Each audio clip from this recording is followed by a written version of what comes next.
બેભાન અवस्थાના ચાલકને સારવાર માટે સિવિલ હોસ્પિટલ ખસેડવામાં આવ્યા હતા। આ તરફ બસ ચાલકની સતર્કતાને પગલે બસમાં સવાર 50 ઉપરાંતના મુસાફરોને આબાદ બચાવ થવા પામ્યો હતો।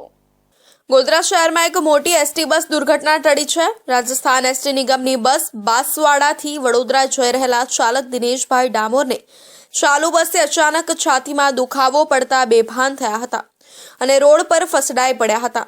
જોકે બસના ચાલકે સતર્કતા દાખવી બસ ગોધરા સિટીમાં એક તરફ થોભાવી દીધી હતી અને ત્યારબાદ બસના કંડક્ટરે મુસાફરોની મદદ લઈ ડ્રાઈવરને ગોધરા સિવિલ હોસ્પિટલ ખાતે સારવાર માટે ખસેડવામાં આવ્યા હતા। આ બનાવને પગલે એસટી બસમાં સવાર 50થી વધુ મુસાફરોના જીવ પડીકે બંધાયા હતા। બાંસવાડાથી બड़ौदा જતી હતી બસ, તો ગોધરાને લગભગ 2 કિલોમીટર અંદર ડ્રાઈવરને અટેક જેવો આવેલ, તો ત્યાં મને સાઈડમાં ગાડી મૂકી અને પછી અમને બધાને હોસ્પિટલ લઈ ગયા। એ લોકોને કંડક્ટર જોડે હોસ્પિટલ લઈ ગયા છે એ લોકો। મોટી ઘટના ટળી ગઈ ડ્રાઈવર અને કંડક્ટરને લીધે। ડ્રાઈવરે મતલબ સાઈડમાં ઊભી રાખી ને પછી બધા પેસેન્જરને પછી તકલીફ બહુ આગળથી હતી।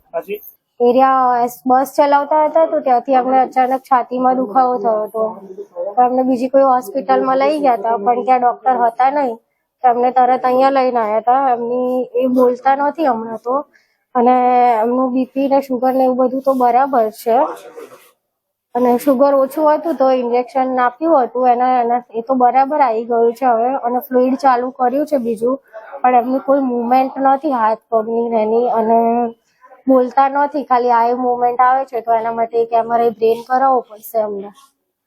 સ્ટ્રોક હોઈ શકે, મગજનો હુમલો આવ્યો હોઈ શકે।